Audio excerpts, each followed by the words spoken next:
গতদিন আমরা length expansion, তারপর হচ্ছে এরিয়া এক্সপ্যানশন আর হচ্ছে ভলিউম এক্সপ্যানশনের তিনটা ফর্মুলা দেখে আসছিলাম। একটা ছিল যে এরকম del L is equal to alpha is equal to del L divided by L one del theta, এটা ছিল 1। এটা হচ্ছে লেংথ এক্সপ্যানশন কোফিশিয়েন্ট ছিল। তারপর ছিল beta is equal to del A divided by A one del theta, আর এরপর ছিল হচ্ছে volume expansion gamma is equal to হচ্ছে del V divided by V one del theta. সেরকম তিনটা কোফিশিয়েন্ট আমরা দেখছিলাম, অ্যান্ড আমরা দেখছিলাম যে তিনটারই ইউনিট হচ্ছে সেম। তিনটারই ইউনিট হচ্ছে তোমার per kelvin. Okay, so length expansion, তারপর হচ্ছে এরিয়া এক্সপ্যানশন আর ভলিউম এক্সপ্যানশনের মধ্যে আবার একটা রিলেশন আছে, সেটা এরকম যে গামা ইজ ইকুয়াল টু হচ্ছে থ্রাইস আলফা আর বিটা ইজ ইকুয়াল টু হচ্ছে টুয়াইস আলফা। ওকে, সো এই দুইটা ইকুয়েশন আর এই তিনটা ইকুয়েশন, এই কয়টা মনে রাখলে আমরা অ্যাকচুয়ালি সব ম্যাথ করতে পারবো। সো আমরা কিছু ম্যাথ দেখি আজকে। So math number 1,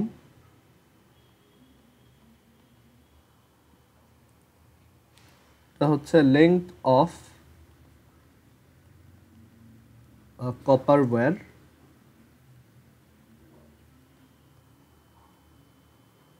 is 100 meter at 30 degrees centigrade. Its length becomes 100.05 meter at 60 degrees centigrade. মানে আমি টেম্পারেচার ইনক্রিজ করছি, লেংথটাও কিছুটা ইনক্রিজ হয়েছে। এখন বলছে যে find the coefficient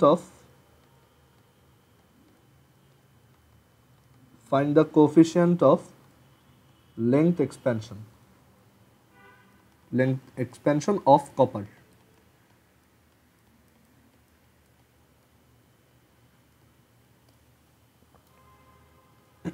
সো এখানে আমাদেরকে যেই সব ভ্যালুগুলো দেওয়া আছে সেগুলো আগে লিখি।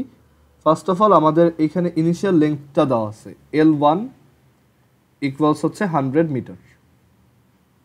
তারপর আমাদেরকে এখানে ফার্স্ট টেম্পারেচারটা দেওয়া আছে, θ1 ইজ ইকুয়াল টু হচ্ছে 30 ডিগ্রি সেন্টিগ্রেড, অ্যান্ড দেন আমাদেরকে এখানে ফাইনাল টেম্পারেচারটা দেওয়া আছে which is θ2 is equal to 60 degree centigrade, আর এখানে আমাদেরকে ফাইনাল লেংথটাও দেওয়া আছে which is L2 is equal to 100.05 meter. So আমাদের টাস্ক হচ্ছে আলফা বের করা। So we know alpha equals del L divided by L1 del theta, and del L মানে হচ্ছে L2 মাইনাস L1, আর ডেল থিটা মানে হচ্ছে θ2 মাইনাস θ1। দেন আমরা এই ভ্যালুগুলো বসাবো। L2 হচ্ছে 100.05, L1 হচ্ছে 100, আর L1 এখানে আবার 100, অ্যান্ড θ2 মাইনাস θ1, θ2 হচ্ছে 60 মাইনাস θ1 হচ্ছে 30। এখানে আমরা যদি এই দুইটাকে কেলভিনে কনভার্ট করেও বসাতাম সমস্যা হতো না, কারণ we know for del theta the change in centigrade scale and the change in kelvin scale আর সেম। সো এখানে অ্যাকচুয়ালি এটা তুমি কেলভিনে লিখতে পারতো, সমস্যা নেই। সো এখান থেকে অ্যান্সার আসবে 0.05 ডিভাইডেড বাই 100 ইন্টু 30, সো এত পার কেলভিন। যদিও আমরা এখানে সেন্টিগ্রেডে ইউজ করছি, বাট ইউনিটটা লেখার সময় আমরা অবভিয়াসলি কেলভিন ইনভার্সে লিখব। এটা আসে হচ্ছে 1.67 into 10 to the power minus 5।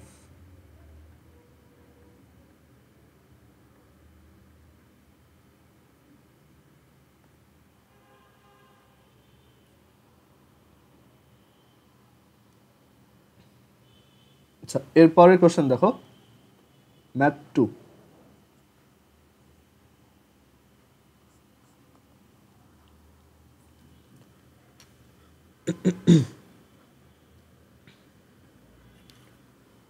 আচ্ছা, পরের কোশ্চেনটা এটা তোমরা ট্রাই করবা। এখানে বলা আছে the length of a rod is 1 meter at 0 degree centigrade temperature. Find its length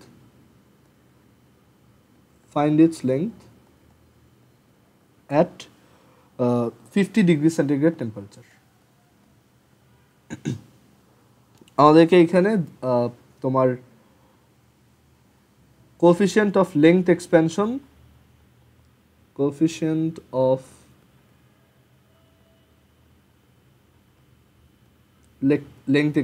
দেওয়া আছে, coefficient of length expansion of iron, এটা দেওয়া আছে 11.6 into 10 to the power minus 6 Kelvin inverse। তো তোমরা এটা বের করে চ্যাট বক্সে আনসারটা লিখবা। আমাদেরকে বলছে the length of a rod is 1 metre at 0 degree centigrade, find its length at 50 degree centigrade. Helping equation হচ্ছে alpha is equal to del L divided by L1 del theta. So এটা করে আমাকে chat বক্সে আনসারটা লেখো।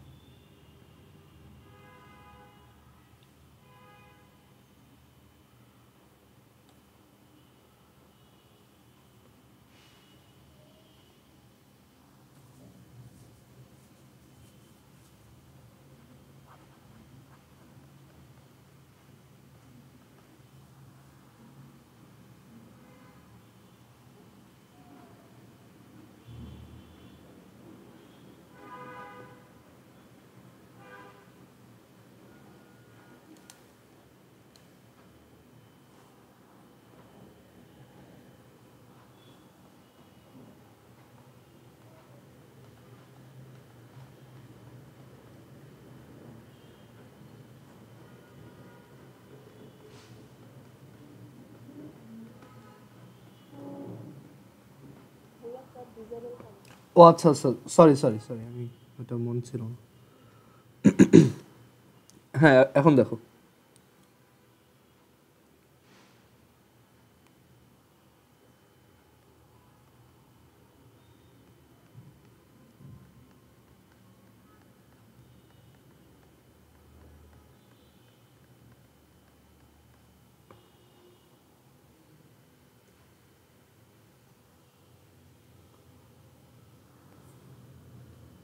হ্যাঁ, আদিশা আর নুজহাত দুজনেরটাই হয়েছে, good.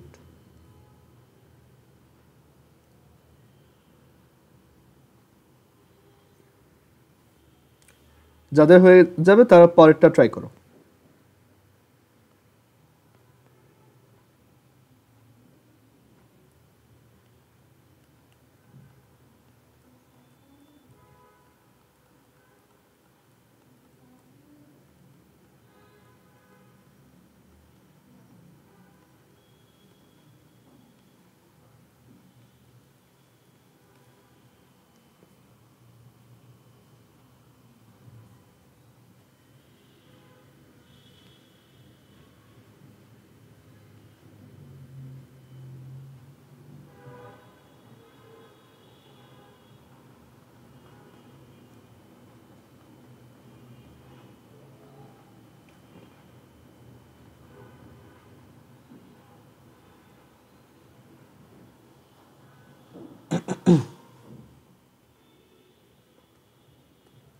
আচ্ছা, যারা সেকেন্ড ম্যাথটা পারো নাই আমি করে দিচ্ছি। দেখো এখানে বলছে যে তোমার, আচ্ছা একটু দাঁড়াও, হ্যাঁ এখানে বলছে যে ফার্স্ট লেংথটা হচ্ছে 1 মিটার আর টেম্পারেচার হচ্ছে 0 ডিগ্রি সেন্টিগ্রেড। ওকে, তোর যেটা বের করছো ওইটা হচ্ছে তোমার লেংথ এক্সপেনশনের অ্যামাউন্টটা, কিন্তু কোশ্চেনে দেখো এখানে চাইছে ফাইন্ড ইটস লেংথ, মানে ফাইনাল লেংথটা চাওয়া হয়েছে। ওকে, সো তুমি এইটাকে তোমার ওই প্রথম লেংথটার সাথে অ্যাড করে দাও, তাহলে অ্যান্সার হবে। আচ্ছা, সো এখানে theta 1 is equal to 0 degree centigrade আর থিটা 2 হচ্ছে 50 ডিগ্রি সেন্টিগ্রেড। আমাদেরকে কোফিশিয়েন্ট অফ লেংথ এক্সপেনশন দিয়ে দিছে alpha is equal to 11.6 into 10 to the power minus 6 per kelvin. So আমাদেরকে চাইছে কি ফাইন্ড ইটস লেংথ, মানে ফাইনাল লেংথটা চাইছে, that is L2 is equal to what. এখন we know alpha equals del L divided by L1 del theta, or del L is equal to alpha L1 del theta, and then del L equals হচ্ছে L2 minus L1 equals alpha L1 del theta equals theta 2 minus theta 1 theta 2 minus theta 1, and then L2 equals L1 plus alpha L1 theta 2 minus theta 1. তো এখন এখানে just ভ্যালুগুলো বসাও। L1 হচ্ছে 1, alpha equals 11.6 into 10 to the power negative 6, L1 হচ্ছে 1, theta 2 হচ্ছে 50, আর theta 1 হচ্ছে 0। So এটা তুমি যদি ক্যালকুলেট করো তাহলে তোমার আসবে 1.00058, এটা আসবে তখন 1.00058 মিটার। এটাই অ্যান্সার।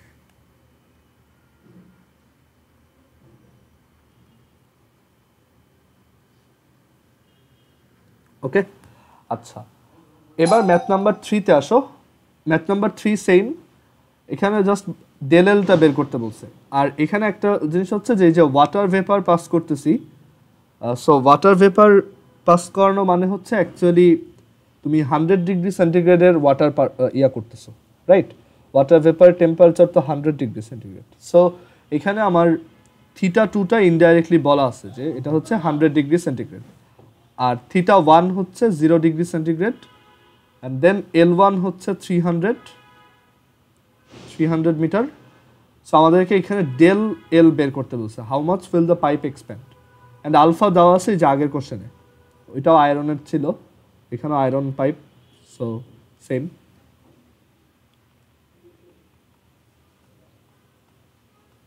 তো এখান থেকে আমরা ডেল এলটা বের করি, del L is equal to হচ্ছে alpha L1 del theta.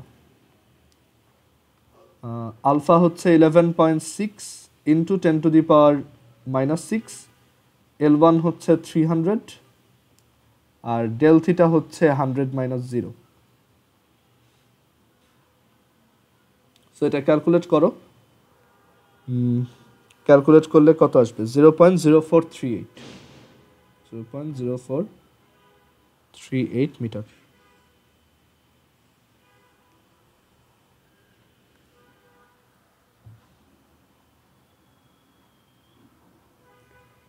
So I hope দুইটা বোঝা গেছে।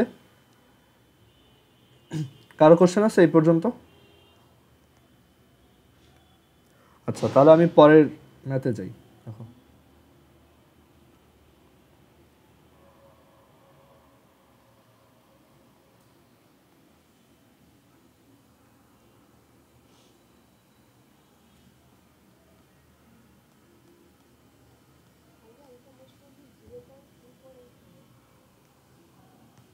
এখানে হ্যাঁ হ্যাঁ সরি, তো ক্যালকুলেশনে ভুল হয়েছে।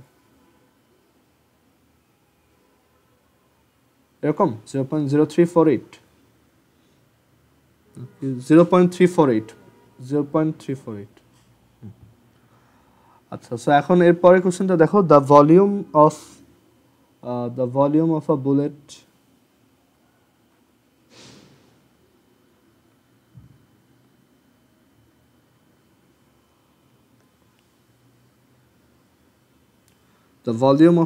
made of lead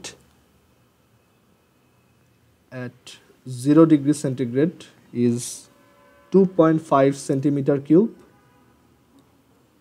and at 100 degree centigrade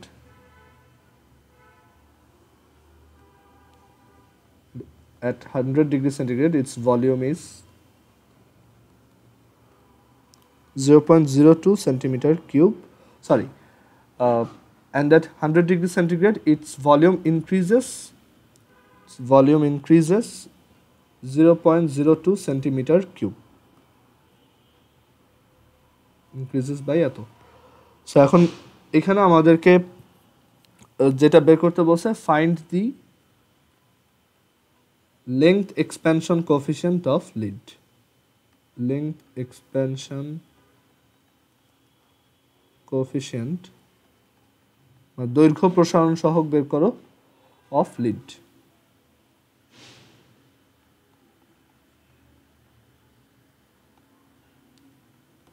okay, so আমাদের কি কি ইনফরমেশন দেওয়া আছে দেখি। ফার্স্ট টেম্পারেচার দেওয়া আছে, ফার্স্ট ভলিউম দেওয়া আছে, তারপর হচ্ছে ডেল ভি দেওয়া আছে, এটা হচ্ছে ডেল ভি, আর ফাইনাল টেম্পারেচার দেওয়া আছে। সো আমার হচ্ছে length expansion coefficient that is alpha বের করতে হবে। এখন আমরা কিন্তু ভলিউম নিয়ে যেহেতু কাজ করতেছি, আমরা ফার্স্টে গামা বের করতে পারি অ্যান্ড দেন গামা ইকুয়ালস যেহেতু 3 আলফা, ওইখান থেকে আমি আলফা বের করতে পারবো। So alpha equals gamma divided by, আচ্ছা আমার একটা কল আসছে একটু।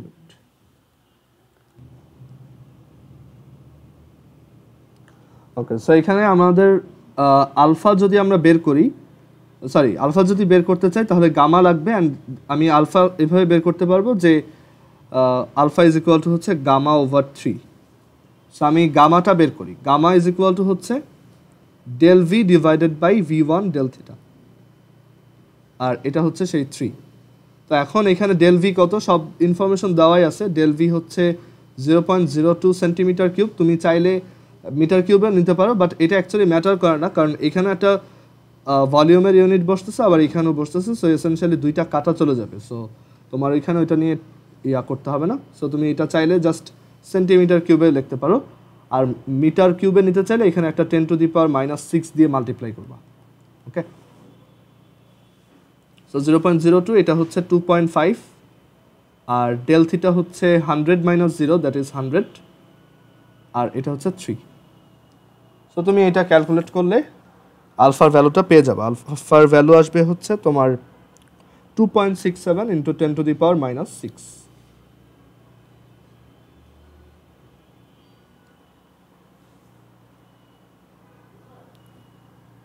ওকে, সো আমরা এই টাইপের ম্যাথগুলো এখন আসলে পারবো, আর সামনে আরও দেখব। আর হচ্ছে এখানে ম্যাথগুলো অ্যাকচুয়ালি খুব সহজ আসে, এগুলো অত বেশি পেঁচায় না আর কি। এখানে আরেক ধরনের কোশ্চেন আসে যে তোমার আমি ধরো একটা রেল লাইন বিল্ড করতেছি, ম্যাথ 5, ধরো একটা রেল লাইন বিল্ড করতেছি। সো এই লেংথ এক্সপ্যানশন একটা খুব কমন এক্সাম্পল হচ্ছে যে রেল লাইনের মাঝখানে তুমি দেখবা যে এরকম যে রেল লাইনগুলো যেতে থাকে মাঝখানে হালকা এরকম ফাঁকা থাকে, রাইট? এইভাবে রেল লাইনের মধ্যে দেখবা যে ফাঁকা থাকে। তুমি যদি কখন রেল লাইন দেখো এটা খেয়াল করবে, বাট খুবই অল্প ফাঁকা থাকে, মানে 1 সেন্টিমিটারের মতো বা আরও কম। ওকে, জাস্ট অনেক কাছে গেলে দেখা যায়। ওকে, তো এইটা কেন করা হয়? এটা করা হয় কারণ একে হচ্ছে উপর দিয়ে বারবার ট্রেন যাবে, সো এখানে ওই ট্রেনের যে হুইল আছে সেই হুইলের সাথে কন্টিনিউয়াসলি ওদের ফ্রিকশনের জন্য প্রচুর হিট প্রডিউস হবে। তারপর ট্রেন ওইটার উপর দিয়ে যাচ্ছে, একটা কাইনেটিক মোশন আছে, এর জন্য দেখা যাবে এখানে হিট প্রডিউস হবে প্রচুর। আর আরেকটা ব্যাপার হচ্ছে যে অনেক সময় সামার সিজনে এই সোলার হিটের জন্য এটা দেখা যায় অনেকটা গরম হয়ে এটা কিছুটা এক্সপ্যান্ডেড হয়। ওকে, সো এর জন্য মাঝখানে ফাঁকা রাখার রিজন হচ্ছে যে যদি তুমি এই ফাঁকাটা না রাখো তখন দেখা যাবে এই পুরো রেল লাইনটা যদি একদম কন্টিনিউয়াস হয়, ওকে, একদম যদি কন্টিনিউয়াস হয় তখন এটা এক্সপ্যান্ড হওয়ার কোনো চান্স পাবে না। তখন দেখা যাবে এটা মাঝখান দিয়ে ফেটে যেতে পারে বা পুরো রেল লাইনটা বাঁকায় যেতে পারে। ওকে, সো এর জন্য যেটা করা হয় যে ওকে এক্সপ্যান্ড করার সুযোগ দেওয়া হয়। মানে আমি এখানে কিছু জায়গায় হালকা একটু ওই ক্যালকুলেট করে যে এখানে ম্যাক্সিমাম কত টেম্পারেচার রেস করতে পারে ওই অনুযায়ী ক্যালকুলেট করে এখান দিয়ে একটু ফাঁকা রাখবো, যাতে ওইটা যখন হিট বেড়ে যাবে তখন যাতে এটা এক্সপ্যান্ড হয়ে ওইটা আবার ফিল আপ হয়ে যায়। মানে এক্সপ্যান্ড যাতে এমনভাবে হয় যাতে এই ফাঁকার থেকে বেশি এক্সপ্যান্ড না হয়, ওই অনুযায়ী এখানে একটা ফাঁকা জায়গা রাখা হয়। ওকে, সো এইটা হচ্ছে রিজন। আর এছাড়াও তোমার এই লেংথ এক্সপ্যানশন আরও অনেক এক্সাম্পল আছে, যেমন তোমার তুমি যদি কখনো হর্স কার্ট দেখে থাকো, হর্স কার্টের যে হুইল থাকে সেই হুইলে হচ্ছে তোমার হুইলটা হচ্ছে অনেক বড় সাইজের হয়, তো ওইখানে সাইডে যখন ওই স্ট্রাকচারটার সাইডে যখন রাবার লাগাইতে হয় তখন দেখা যায় যে আমি যদি নর্মালি এই সাইজের রাবার দিয়ে ওইটা লাগাই, মানে এরকম সার্কামফিয়ারেন্সের রাবার এখানে লাগাই, তখন দেখা যায় ওইটা খুব বেশি লং লাস্ট করে না। কারণ এই হুইলটা যখন ইউজড হয় বা যখন হিট বেশি হয় বা টেম্পারেচার বেশি হয় তখন দেখা যায় এইটা কিছুটা এক্সপ্যান্ডেড হয়ে এই চাকা থেকে খুলে পড়ে যেতে পারে। তো এর জন্য যেটা করা হয় যে একটু কম্পারেটিভলি কম সাইজের এটা লাগানো হয়। আর সেটা লাগানোর এখন যদি এটা প্রথমেই কম সাইজের হয় আমি এটাকে লাগাবো কীভাবে? এখন রাবার কিছুটা ইলাস্টিক, তাছাড়া ওই রাবারটাকে যেটা করা হয় একটু হিট দেওয়া হয়, হিট দিয়ে ওইটাকে ফার্স্টে আমি এক্সপ্যান্ড করব, দেন ওইটাকে এটার উপরে পরাবো, দেন এটা ঠান্ডা হয়ে গেলে আস্তে আস্তে দেখা যাবে যে এটা ওইটার উপর একদম পারফেক্টলি বসে যাবে, মানে একদম আটকায় যাবে আর কি। সো তখন এটা আর খুলবে না। তারপর তুমি আরও দেখবা এরকম যে ধরো একটা বোতল আছে এরকম, ধরো এরকম একটা কনিক্যাল ফ্লাস্ক আছে। সো এটার উপরে তুমি একটা ধরো এখানে তুমি একটা ডিম রাখলা, ওকে, যেটা কিনা এটার মুখের সাইজের থেকে বড়। সো এটা কি ভিতরে পড়ার কোনো চান্স নাই, বাট তুমি যদি ওইটাকে কিছুক্ষণ রেখে দাও আর এখান থেকে যদি একটু হিট দাও, তাহলে হিট দিলে এইটার এই যে মুখটা, এই মুখটা একটু এক্সপ্যান্ডেড হয়, তখন দেখা যাচ্ছে ওই ডিমটা ভিতরে ঢুকতে পারে। তারপর দেখবা যে অনেক সময় বোতলের মুখটা টাইট হয়ে গেলে ওইটাকে একটু হিট দিলে ওইটা খুব ইজিলি খোলা যায়। ওকে, এগুলো সবই রিজন হচ্ছে এই এক্সপ্যানশন। মানে বোতলের মুখটা যখন টাইট হয়ে যায় তখন তুমি যদি হিট দাও ওই উপরের যে মুখটা আছে ওইটার ভলিউম একটু, সারফেস এরিয়া বা ভলিউম দুইটাই অ্যাকচুয়ালি একটু ইনক্রিজড হয়, অ্যান্ড দেন ওইটাকে খুব ইজিলি খুলে আনা যায়। ওকে, সো এগুলো হচ্ছে লেংথ এক্সপ্যানশন, তারপর ভলিউম এক্সপ্যানশন ইটসেট্রার এক্সাম্পল। আচ্ছা, সো আমরা এই রেল লাইন রিলেটেড একটা ম্যাথ দেখি যে একটা রেল লাইনে কত ফাঁকা রাখা উচিত।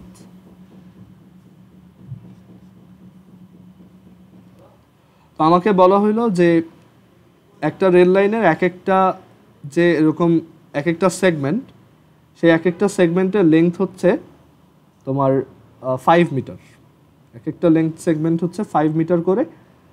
তো এখন আমাকে জিজ্ঞেস করছে যে তাহলে আমার এইটার লেংথ এক্সপ্যানশন কোএফিসিয়েন্ট যদি 11.6 ইন্টু 10⁻⁻6 কেলভিন হয়, আর ইনিশিয়ালি কোনো একটা দিনের টেম্পারেচার যদি 25 ডিগ্রি সেন্টিগ্রেড হয়, আর এইখানে ধরো তুমি কয়েকবার ট্রেন চালায় টেস্ট করে দেখছো, বা তুমি এখানে টেম্পারেচার সম্পর্কে জানো যে এই এলাকায় টেম্পারেচার কেমন হয়, ওইগুলো থেকে জানো যে এখানে ম্যাক্সিমাম যে টেম্পারেচারটা রেইজ করতে পারে সেটা হচ্ছে 70 ডিগ্রি সেন্টিগ্রেড ওভারঅল। সো তোমাকে এখন জিজ্ঞেস করা হয়েছে যে তাহলে দুইটা ট্রেনের এরকম দুইটা যে লাইন আছে সেই দুইটা লাইনের মধ্যে কত ফাঁকা রাখা উচিত, মানে কনজিকিউটিভ দুইটা এরকম লাইনের মধ্যে কত ফাঁকা রাখা উচিত, এই লেংথটা কত। ওকে, সো আমরা ডেল এল বের করতে চাচ্ছি। সো আমাদের সব ইনফরমেশনই দেওয়া, del L is equal to simply তোমার alpha L1 del theta. So ভ্যালুগুলো বসাবা তাহলেই হবে।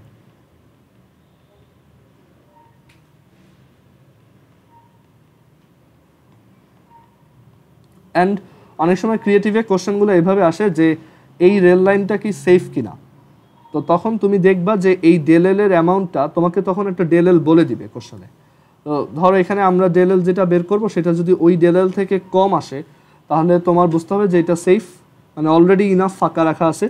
আর যদি দেখো যে তোমার বের করা ডেল এলটা এই গিভেন ডেল এল থেকেও বড়, তোমার যে বের করা ডেল এল ধরো এটা আসছে হচ্ছে 0.05, আর গিভেন মানে অলরেডি যারা এই রেল লাইন বানায় গেছে তাদের দেওয়া ডেল এল ছিল হচ্ছে 0.03। সো যেহেতু তোমারটা বেশি ওদেরটা কম, তাই এই রেল লাইনটা অ্যাকচুয়ালি সেফ না।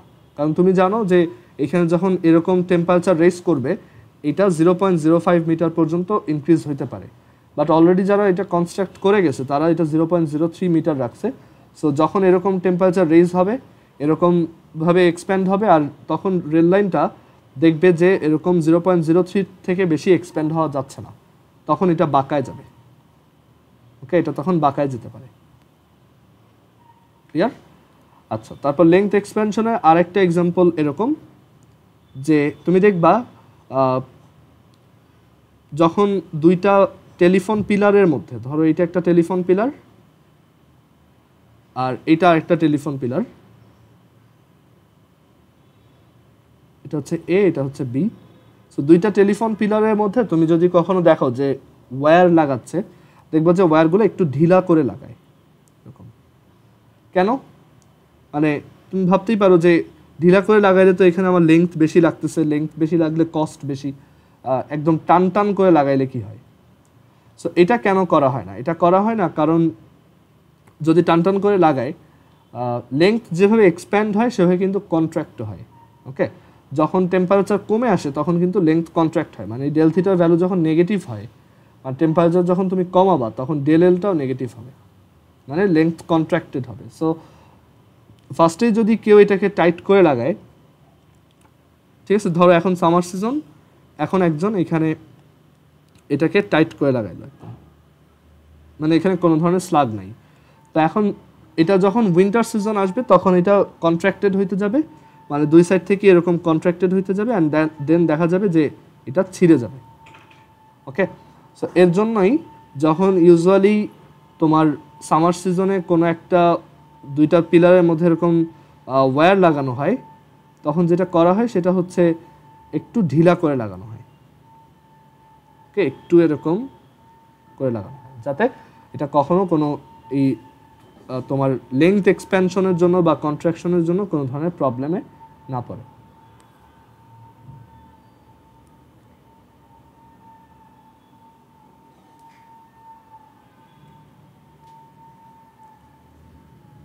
আচ্ছা, তো এরপর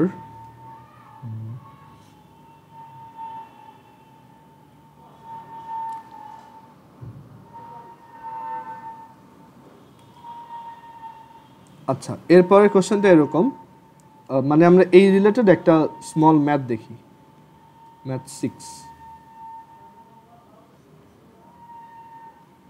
সো ধরো এখানে দুইটা এরকম পিলারের মধ্যে আমি একটা ওয়্যার লাগাই রাখছি,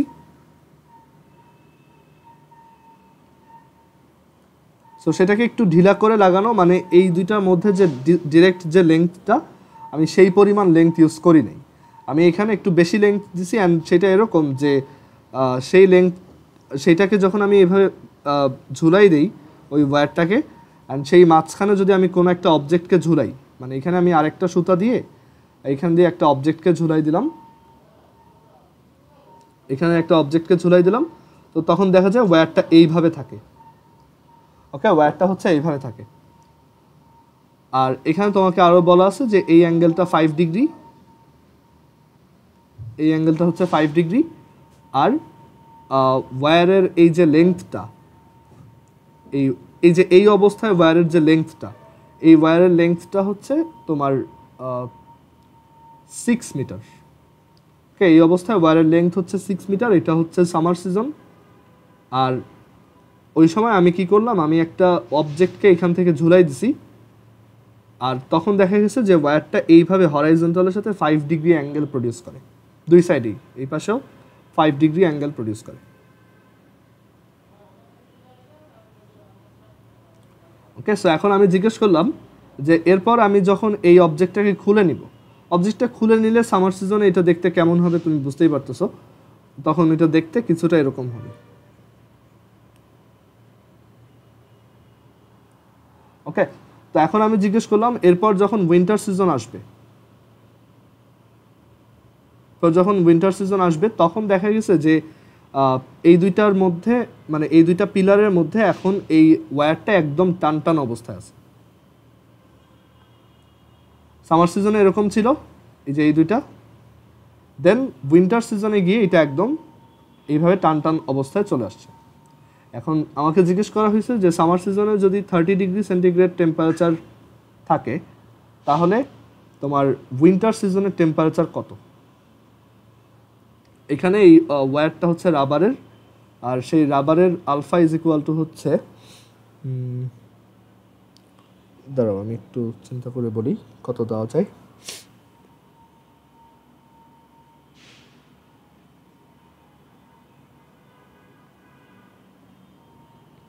আচ্ছা ধরো এটা হচ্ছে তোমার 1.1 ইন্টু 10⁻⁻6 পার কেলভিন, জাস্ট বানায় একটা ভ্যালু দিলাম। সো এখন আমাদেরকে এটা করতে হবে যে এই সামার সিজনে যদি টেম্পারেচার এত থাকে তাহলে উইন্টার সিজনের টেম্পারেচার কত। তো আমাদের কি কি ইনফরমেশন দেওয়া আছে সেগুলো আগে দেখি। যে θ1 দেওয়া আছে 30°C, θ2 দেওয়া আছে, θ2 আমরা বের করব, মানে এটা দিস ওয়ান আমরা বের করব। আলফা দেওয়া আছে, আলফা হচ্ছে 1.1 ইন্টু 10⁻⁻6 পার কেলভিন। আমাদের কিন্তু এখানে L1 আর L2 দেওয়া আছে। L1 হচ্ছে এই যে 6 মিটার, এটা দিয়েই দিছে, এটা হচ্ছে L1।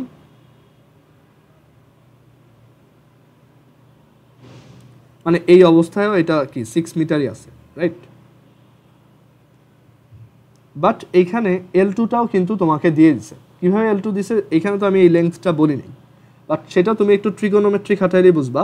যে তুমি যদি এখান থেকে একটা পারপেন্ডিকুলার টানো, আর আমি যেহেতু বলছি মিড পয়েন্টে আমি একটা অবজেক্টকে ঝুলাইছি, তাই এটা হচ্ছে কি 3 মিটার, আবার এটাও 3 মিটার।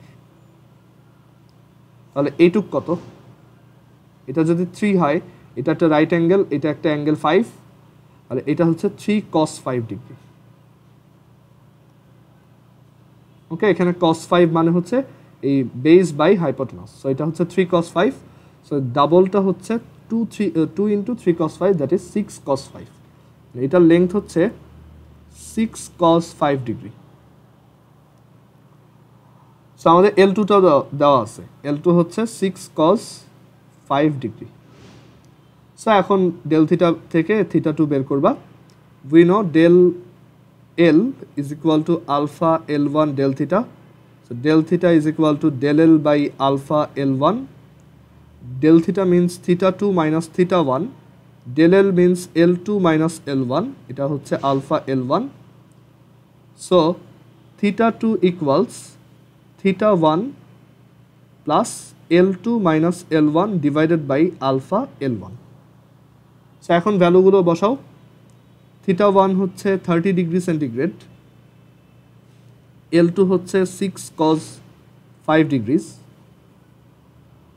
আর এরপর L1 হচ্ছে 6, আলফা হচ্ছে 1.1 ইন্টু 10⁻⁻6। আচ্ছা, L2 মাইনাস L1, সেটাকে ক্যালকুলেট করি কত আসে দেখি।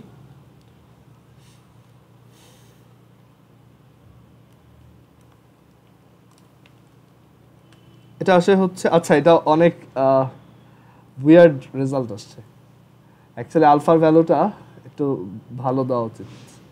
মানে এখানে এমন একটা টেম্পারেচার আসছে যে টেম্পারেচারটা এক্সিস্টই করতে পারে না আর কি, -3429। আচ্ছা একটু দাঁড়াও, আমি এটা চিন্তা করে দিই, ওয়েট।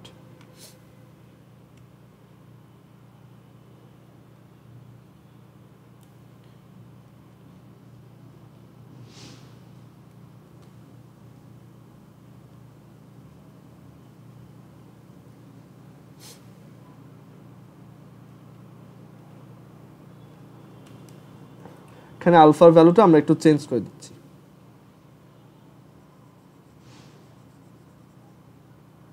আলফা হচ্ছে 2.53 ইন্টু 10⁻⁻4 পার কেলভিন। ওকে, এটা হচ্ছে 2.53 ইন্টু 10⁻⁻4 পার কেলভিন। এখন এটা করি, তাহলে একটা ডিসেন্ট অ্যান্সার আসবে।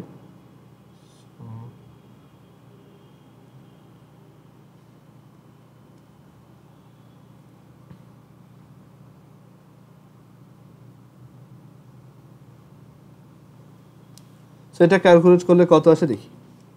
30 plus 6 cos 5 minus 6 divided by 6 into 2.53 into 10⁻⁻4, so এটা আসে 14.96 এত ডিগ্রি সেন্টিগ্রেড। সো উইন্টার সিজনে টেম্পারেচার হচ্ছে 14.96 ডিগ্রি সেন্টিগ্রেড। সো অ্যাকচুয়ালি এরকম টাফ ম্যাথ প্রথমেই আসে না। দেখা যায় যে ধরো তুমি যখন এসএসসি টেস্ট পরীক্ষা দিবা বা এসএসসি এক্সাম দিবা বা কোনো কম্পিটিটিভ এক্সাম দিবা, পরবর্তীতে তোমার যখন একবার সিলেবাস শেষ হয়ে যাবে তখন এরকম কোশ্চেন দিতে পারে, কারণ তখন তোমার ট্রিগোনোমেট্রি বা সব কিছু ক্লিয়ার থাকে। বাট এইগুলা আগে থেকে একটু শিখে রাখলে ভালো। আচ্ছা, কারো কোনো কোশ্চেন আছে এই রিলেটেড? আর তাহলে আমরা পরের টপিকে যাই। এখানে পরের টপিক হচ্ছে এক্সপ্যানশন অফ লিকুইড। আমি এটা মুছে দিই তাহলে।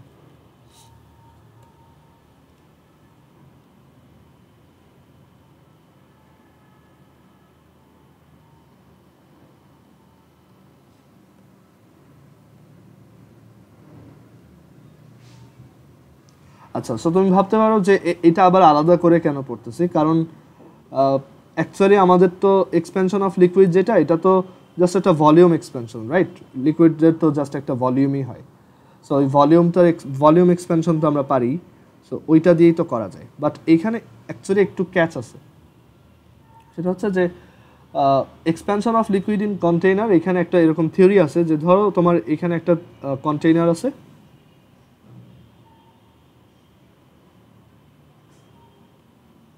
এখানে একটা কন্টেইনার আছে অ্যান্ড তার মধ্যে হচ্ছে ওয়াটার রাখা।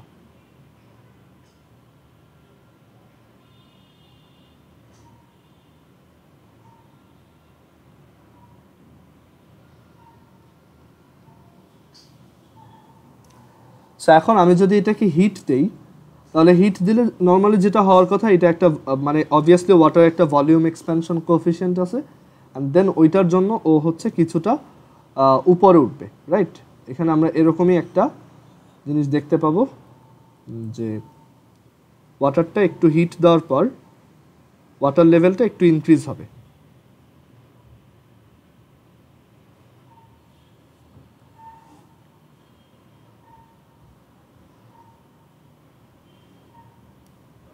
বাট তুমি দেখবা যে তুমি যদি এটাকে ক্যালকুলেট করো ওইভাবে, যে তুমি জানো ওয়াটারের ভলিউম এক্সপ্যানশন কোএফিসিয়েন্ট হচ্ছে গামা, অ্যান্ড দেন তুমি ওখান থেকে বের করলা del V is equal to V1 gamma del theta, এভাবে এটাকে বের করলা। বাট তুমি দেখবা যে তুমি যদি এটাকে অবজার্ভ করো, তাহলে দেখবা যে এইখানে অ্যাকচুয়ালি ওই ডেল ভির অ্যামাউন্টটা একটু কম, তোমার ক্যালকুলেটেড ভার্সন থেকে, ক্যালকুলেটেড ডাটা থেকে এটা একটু কম। সো এই কম হওয়ার রিজনটা কি? মানে তোমার প্রেডিক্টেড ছিল এই পর্যন্ত উঠবে, বাট দেখা গেছে যে এটা আসলে অতটুক উঠে নাই, এটা তার থেকে একটু কম উঠছে। সো এইটার রিজনটা কি কেউ বলতে পারবা যে এটা কেন হয়? মানে আমি ক্যালকুলেট করছি একটা, বাট উঠছে অন্য অ্যামাউন্ট, বা এক্সপ্যানশনটা একটু কম হয়েছে, কেন? এটা বলতে পারো যদি তোমার আইডিয়া থাকে।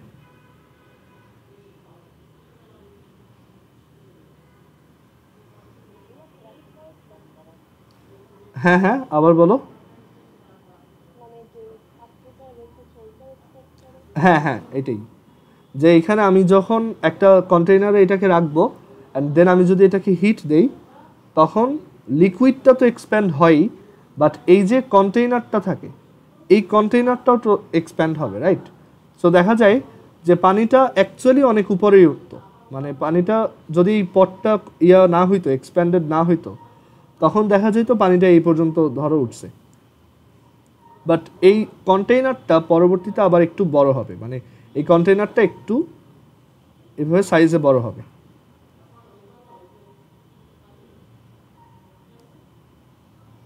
ওকে, সো এর জন্য পানির লেভেলটা আবার একটু নিচে নেমে আসবে, মানে উপরে থাকবে না। ওকে, সো এখানে আইডিয়াটা হচ্ছে যে কন্টেইনারটা যেহেতু একটু বড় হয়, মানে কন্টেইনারটার একটা এক্সপ্যানশন হয়, দ্যাটস ওয়াই আমার কাছে অ্যাপারেন্ট যে এক্সপ্যানশনটা লিকুইডের সেইটা একটু কম মনে হয়। লিকুইডটা কিন্তু অ্যাকচুয়ালি এই অ্যামাউন্টই ইনক্রিজ হয়েছে। ওকে, লিকুইডটা কিন্তু তুমি যে ক্যালকুলেট করছো del V is equal to V1 gamma del theta, এইটুক অ্যামাউন্টই ইনক্রিজ হয়েছে, বাট ওই পটটা একটু এক্সপ্যান্ড হওয়ার জন্য তুমি ওইটাকে দেখতেছো কম, ওইটা আবার একটু নিচে নেমে গেছে আর কি। ওকে, সো এরকম একটা ফর্মুলা আমরা দ্বারা করাইতে পারি যে the real expansion of liquid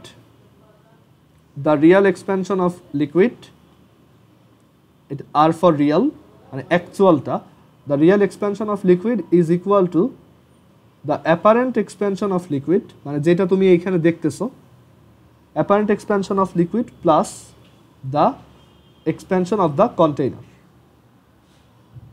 Okay, so del VR is equal to del VA plus del VC or the apparent expansion, মানে আমি চোখে দেখব ততটুকুই, যেটা হচ্ছে যে আমি রিয়েলি এই ওয়াটারটা যতটুকু এক্সপ্যান্ডেড হয়েছে মাইনাস এই পটটা আবার যতটুকু এক্সপ্যান্ডেড হয়েছে, কারণ ওইটুক ওয়াটার আবার নিচে নেমে আসবে। ওকে, সো আমরা এখান থেকে পাবো del VA is equal to হচ্ছে del VR minus del VC। ওকে, সো এটা আমরা মনে রাখবো যে apparent is equal two Real minus container. আচ্ছা একটু ওয়েট, আচ্ছা সো এখান থেকে আমরা এটা অলওয়েজ মনে রাখবো যে অ্যাপারেন্ট এক্সপ্যানশনটা হচ্ছে Real expansion minus container expansion. Just একদমই কমন সেন্স, তুমি এইভাবে লিখতে পারো আর এইভাবে লিখতে পারো। সো এইটা আমরা মনে রাখবো, এইখান থেকে এমসিকিউ আসে যে একটা ওয়াটারের রিয়াল এক্সপ্যানশন এত আর অ্যাপারেন্ট এক্সপ্যানশন এত, so what is the expansion of container.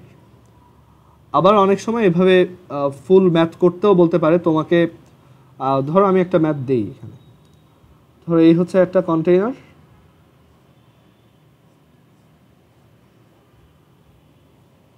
And সেই কন্টেইনারটায় আমি কিছু পানি রাখছি, সেটা হচ্ছে সে 200 মিলিলিটার, 200 মিলিলিটার ওয়াটার, অ্যান্ড আমি এটাকে হিট দিচ্ছি।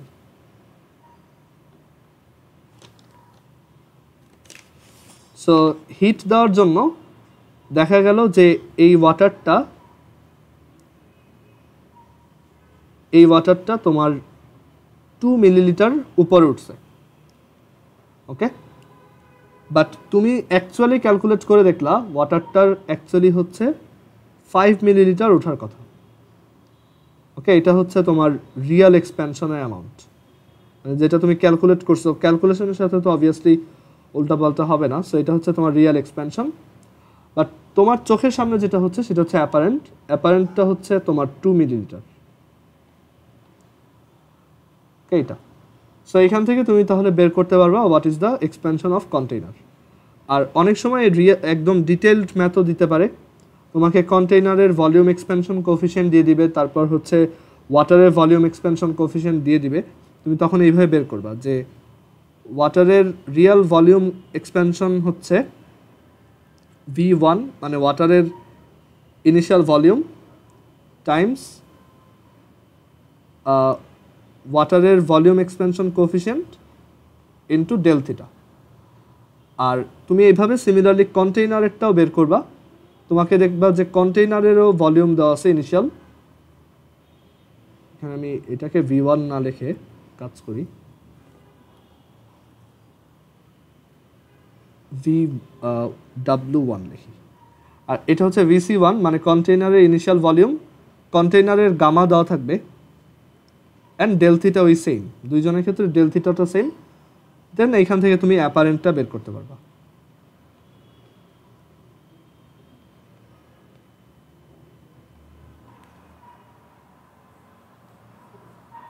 বুঝতে পারছো? আচ্ছা, সো এই হচ্ছে লিকুইড এক্সপ্যানশনের ক্ষেত্রে ডিসকাশন, যে এখানে রিয়েল এক্সপ্যানশনটা হচ্ছে অ্যাপারেন্ট প্লাস কন্টেইনারের এক্সপ্যানশন। এরপর আমরা গ্যাসের এক্সপ্যানশন দেখব। আমরা এতক্ষণ একটু আগে যে এক্সপ্যানশনগুলো দেখছি ওইগুলো ম্যাক্সিমাম হচ্ছে সলিডের জন্য, বাট লিকুইডেরটার ক্ষেত্রে এই যে এরকম একটা ফ্যাক্টর কাজ করে, আর সলিডের তোমার গ্যাসের জন্য অ্যাকচুয়ালি আলাদা একটা ফর্মুলাই আছে। ওকে, ওইটা আরও ইজি আর কি। সো গ্যাস এক্সপ্যানশন,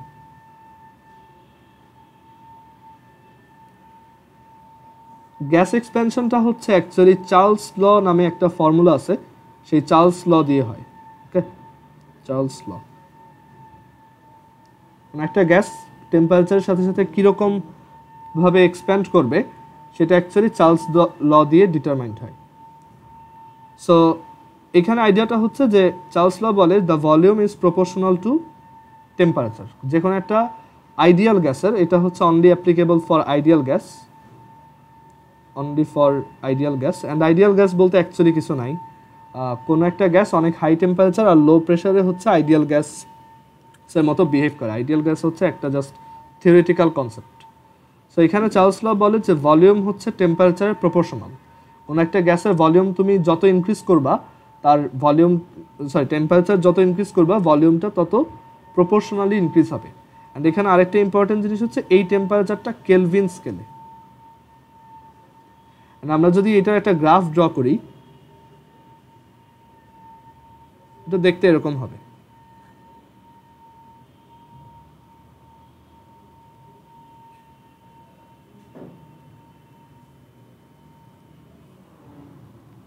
এটা হচ্ছে টেম্পারেচার আর এটা হচ্ছে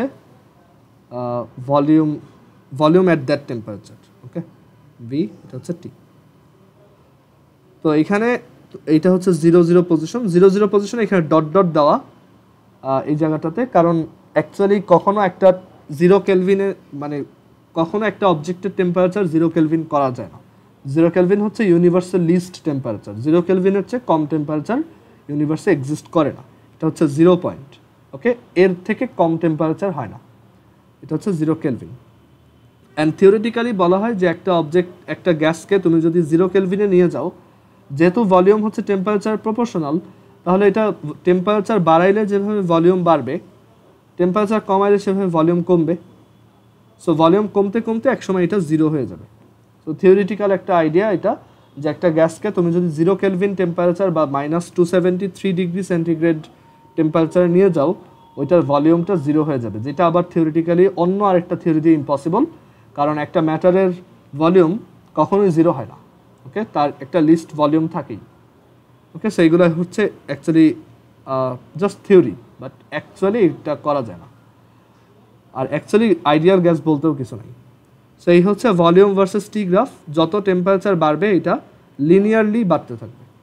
আর এখানে এই প্রপোর্শনালিটি কনস্ট্যান্টটা হচ্ছে আমরা আইডিয়াল গ্যাসের ফর্মুলা আগে শিখে আসছি, তোমাদের হয়তো মনে আছে। সো ওইটা, যে এটা হচ্ছে T into N R divided by P. N হচ্ছে ওই গ্যাসটার মোল নাম্বার, আর হচ্ছে আইডিয়াল গ্যাস কনস্ট্যান্ট, এন হচ্ছে মোল নাম্বার, তারপর আর হচ্ছে আইডিয়াল গ্যাস কনস্ট্যান্ট,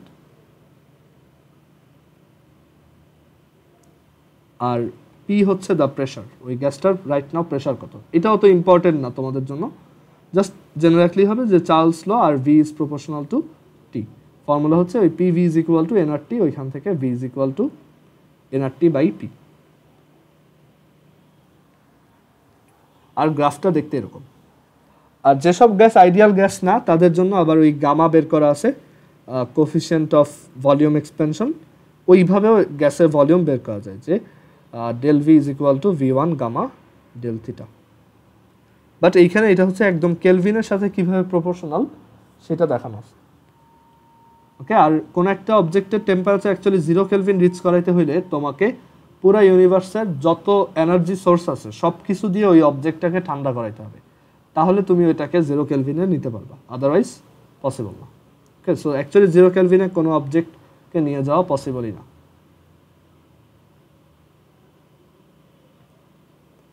ওকে, সো এই হচ্ছে আমাদের ভলিউম আর লেংথ এক্সপ্যানশন রিলেটেড আইডিয়াগুলো। আমরা লিকুইড এক্সপ্যানশন দেখলাম, গ্যাস এক্সপ্যানশন দেখলাম। তো এখন আমরা নিউ একটা টপিকে মুভ করব। ওকে, আচ্ছা আমি একটু ভিডিওটা এখানে অফ করি। চলুক, তো আমরা একটা নিউ টপিকে এখন যাব। এখন আমরা বেসিক্যালি হিট নিয়ে পড়ব, যে কোনো একটা অবজেক্টের টেম্পারেচার রেজ করার জন্য, ধরো তোমার কাছে একটা অবজেক্ট আছে 5 কেজি, তো ওইটার টেম্পারেচার হচ্ছে 30 ডিগ্রি সেন্টিগ্রেড।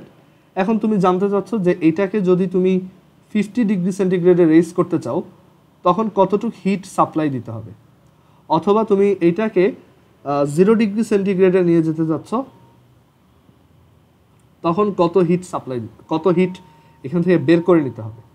সো এখন আমরা এই হিট নিয়ে পড়ব। ওকে, তো হিট নিয়ে পড়ার আগে আমাদের ফার্স্টে বুঝতে হবে যে একটা অবজেক্টের এই হিট চেঞ্জটা কয়ভাবে হইতে পারে। আচ্ছা একটু দাঁড়াও।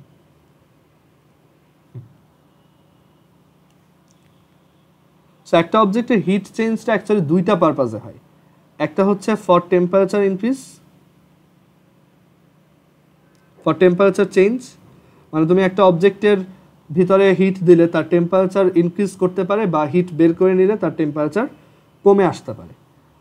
আর আরেক ধরনের হিট চেঞ্জ হয়, সেটা হচ্ছে for changing state, for changing state.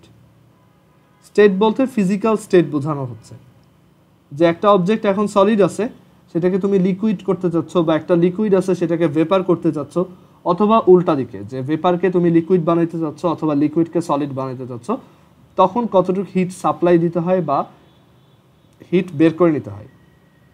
So এই দুইটা পারপাজে হচ্ছে আমরা হিটের চেঞ্জ দেখি বা হিট এক্সচেঞ্জ দেখি।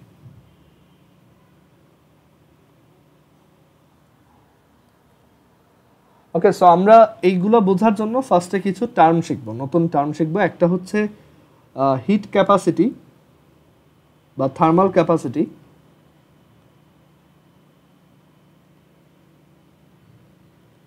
থার্মাল ক্যাপাসিটি which is তাপ ধারণ ক্ষমতা বাংলায়।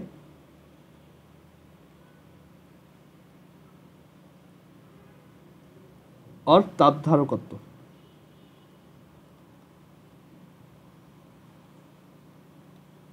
এটাকে থার্মাল না বলে অনেকে হিট ক্যাপাসিটিও বলে। সো এখন থার্মাল ক্যাপাসিটি আর হিট ক্যাপাসিটি এর ডেফিনেশনটা কি? সো ক্যাপাসিটি মানে হচ্ছে ও যতটুক হিট, মানে এরকম একটা আইডিয়া যে ক্যাপাসিটি বলতে বোঝায় ও কতটুক ধরে রাখতে পারে, ঠিক আছে? তো থার্মাল ক্যাপাসিটির আইডিয়াটা এরকম যে সাপোজ তোমার কাছে একটা অবজেক্ট আছে, এই অবজেক্টটার ম্যাস হচ্ছে সে m কেজি। এখন এই অবজেক্টটার রাইট নাও একটা টেম্পারেচার আছে, সাপোজ ওর টেম্পারেচার হচ্ছে এখন T কেলভিন, ওকে? তো এখন আমি চাচ্ছি যে ওর টেম্পারেচারটা আমি T+1 কেলভিন বানাবো, মানে 1 কেলভিন ইনক্রিজ করবো টেম্পারেচার। ওর ম্যাস সেম, বাট ওর টেম্পারেচার এখন আগের থেকে জাস্ট 1 কেলভিন বেশি।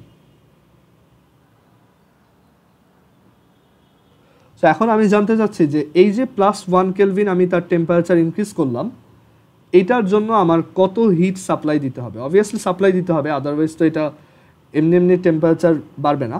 সো আমাদের এখানে কত হিট বাইরে থেকে দিতে হচ্ছে, অ্যান্ড এই অ্যামাউন্টটাই actually thermal capacity. Thermal capacity হচ্ছে যে কোনো একটা অবজেক্টের টেম্পারেচার তুমি যদি 1 কেলভিন ইনক্রিজ করতে চাও দেন, বা 1 কেলভিন চেঞ্জ করতে চাও, মানে ইনক্রিজ বা ডিক্রিজ করতে চাও, তখন তোমার যতটুকু হিট সাপ্লাই দিতে হয় বা হিট বের করে নিতে হয়। Okay, simply to increase the temperature of an object by 1 kelvin, the supplied heat is called thermal capacity of that object. Okay, so thermal ক্যাপাসিটির ডেফিনেশনটা আমরা এখানে লিখি।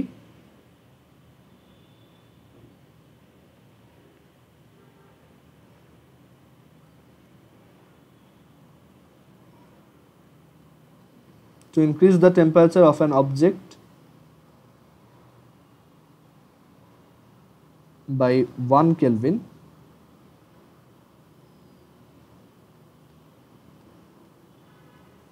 the amount of heat required is called the thermal capacity of that object.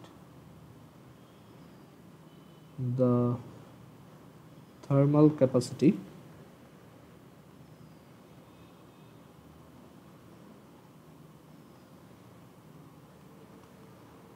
of that object. ওকে, এক এক অবজেক্টের thermal capacity এক এক ধরনের হয়, এটা কিন্তু কনস্ট্যান্ট না। এটা হচ্ছে এক একটা অবজেক্টের জন্য এক এক রকম, এক এক ম্যাটেরিয়ালের জন্য এক এক রকম, ইভেন এটা এই এম এর উপরেও ডিপেন্ড করে। ওকে, সো এখন থার্মাল ক্যাপাসিটিকে আমরা কি দিয়ে এক্সপ্রেস করি? থার্মাল ক্যাপাসিটিকে আমরা হচ্ছে সি দিয়ে এক্সপ্রেস করি। ওকে, এটা হচ্ছে it is expressed using C.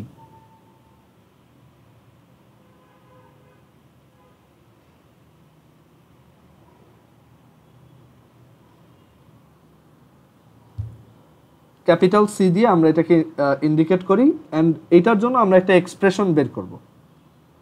So suppose আমার এখানে একটা m কেজির অবজেক্ট ছিল, এন্ড আমরা যেহেতু কেলভিন নিয়ে খুব বেশি কাজ করব না, আমরা ডিগ্রি সেন্টিগ্রেডের জন্য সবকিছু ডিরাইভ করব। সো এখানে আমার m কেজির একটা অবজেক্ট, আর সেই অবজেক্টটার ইনিশিয়ালি টেম্পারেচার ছিল সে, এটা হচ্ছে θ1 degree centigrade, θ1 degree centigrade. So এখন আমি কি করলাম, এটাকে আমি বললাম যে এটার হিট ক্যাপাসিটেন্স হচ্ছে সি, ক্যাপিটাল সি এই অবজেক্টটার, অ্যান্ড আমি এই অবজেক্টটাকে কিউ অ্যামাউন্ট হিটস বাইরে থেকে সাপ্লাই দিচ্ছি, ক্যাপিটাল কিউ। আর এই কিউ অ্যামাউন্ট হিটের জন্য দেখা গেছে যে এই অবজেক্টটার টেম্পারেচারটা কিছুটা ইনক্রিজ হয়েছে। কত হয়েছে? এখন ইনক্রিজ হয়ে এটা সাপোজ θ2 ডিগ্রি সেন্টিগ্রেড হয়েছে। এটা হচ্ছে এম কেজির সেই অবজেক্টটাই। সো এখন আমার থার্মাল ক্যাপাসিটির ডেফিনেশন ছিল যে যতটুক হিট 1 কেলভিন টেম্পারেচার ইনক্রিজ করে সেটাই হচ্ছে থার্মাল ক্যাপাসিটি। সো এখানে উই ক্যান সি যে টু ইনক্রিজ এখানে টেম্পারেচার কত ইনক্রিজ করছি আমি? Del theta, which is θ2 minus θ1. So এভাবে বলতে পারি to increase temperature by del theta Q heat is required. মানে যখন আমি ডেল থিটা টেম্পারেচার ইনক্রিজ করতে চাই তখন কিউ অ্যামাউন্ট হিটটা আমার দরকার। সো ইউনিটারি মেথড থেকে বলতে পারি to increase temperature by 1 kelvin. আমরা জানি যে ডেল থিটা অ্যাকচুয়ালি সেন্টিগ্রেড স্কেলেও যা, কেলভিনেও তাই, রাইট? এখানে এই দুইটার যে ডিফারেন্স সেটা কেলভিনে যা, সেন্টিগ্রেডেও তাই। So to increase temperature by 1 kelvin কতটুকু হিট লাগবে? Q divided by del theta. Q divided by del theta heat is required.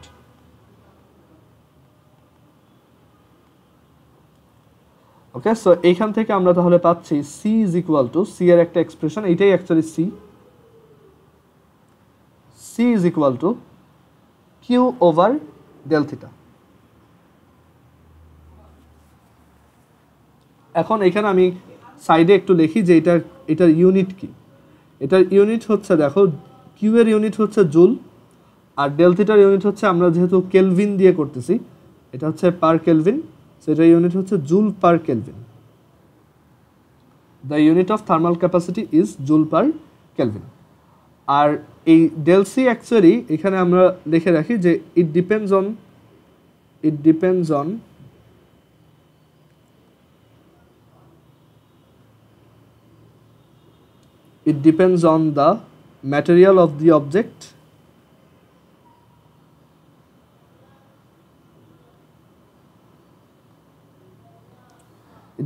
the material of the object and it depends on the mass of the object. এখন তোমার মনে একটা question আসতে পারে যে এইখানে তো ইকুয়েশনে কোথাও ম্যাস নাই, তাহলে এই ম্যাসের উপর কিভাবে ডিপেন্ড করলো? অ্যাকচুয়ালি এখানে কোথাও ম্যাস নাই, বাট ইনডাইরেক্টলি এক জায়গায় আছে, সেটা হচ্ছে এই কিউ এর ভিতরে। আমরা একটু পরেই এটা ক্লিয়ার করব যে আসলে এই কিউটা ডিপেন্ড করে, যত বেশি ম্যাস হবে তত বেশি হিট দেওয়া লাগতে পারে। ওকে, সো আসলে ওই কিউ এর ভিতর ম্যাসের ডিপেন্ডেন্সি আছে। ম্যাস বেশি হলে কিউ বেশি লাগে, আর কিউ বেশি হলে তখন সিও বেশি। ওকে, সো এখানে এটা একটা কমন মিসকনসেপশন, অনেকেই ভুল করে, ইভেন আমিও এটা ভুল করছিলাম আমার সময় যখন এটা এক্সামে আসছিল, টার্ম পরীক্ষায় 9-এর ফাইনাল টার্ম, তখন অ্যাকচুয়ালি এটা আমিও ভুল করছিলাম। Okay, it depends on the material of the object and it depends on the mass of the object.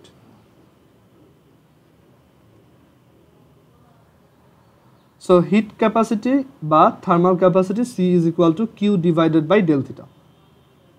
এখন আমরা অ্যাকচুয়ালি এখনও যদি না বুঝি যে কেন ম্যাসের উপর ডিপেন্ডেন্ট, এর পরের টপিকটা দেখলেই এটা ক্লিয়ার হবে। সো এর পরের টপিকটা হচ্ছে,